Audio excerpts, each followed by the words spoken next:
My presentation today is called The Good, the Bad, and the Ugly, One Teacher's Adventure with Inquiry.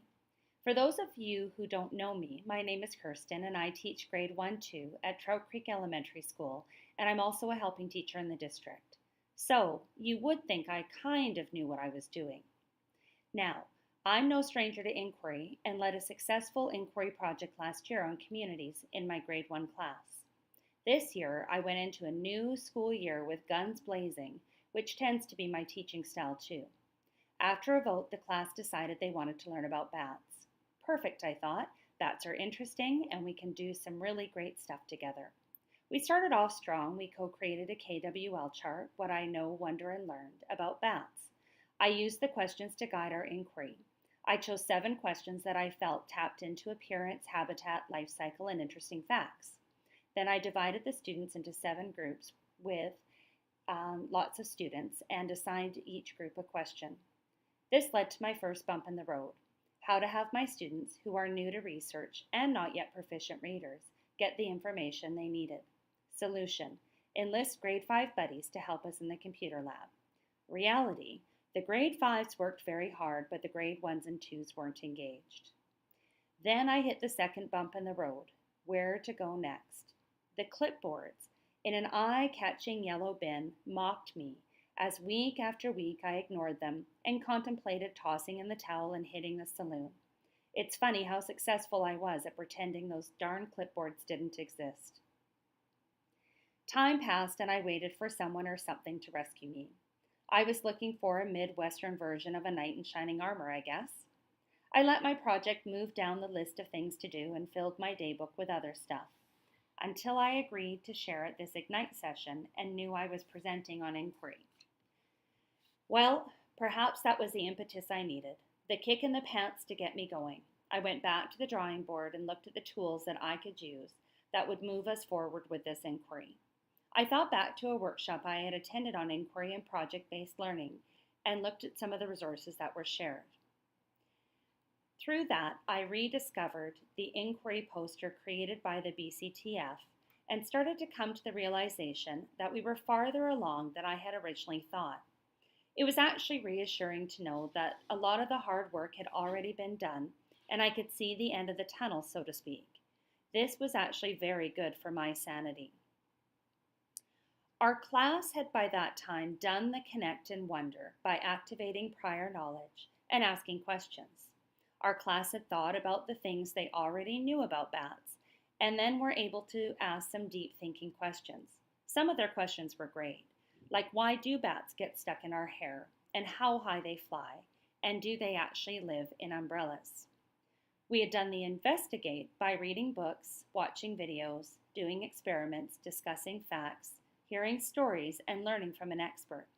We had the Eco Studies program Going Batty come to Trout Creek, and we learned from a bat expert about things like echolocation and how mother bats find their babies. We had done the construct by working with others to gather and record information. Check that off the list.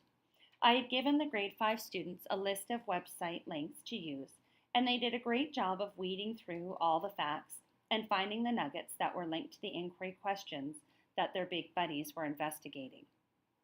Now I had my solution to the second bump in the road. I knew our next step was to find a format to communicate what we had discovered about our questions. I knew the path that I needed to follow, and that was reassuring. The inquiry fire was lit again, and I was ready to dive into that yellow bin once more. My next step was to gather my class on Monday and share what we had done so far and to celebrate how much we had learned about our topic. We discussed the next step, telling others in our classroom and in our school what we'd discovered about bats. We now had to find our audience and a purpose.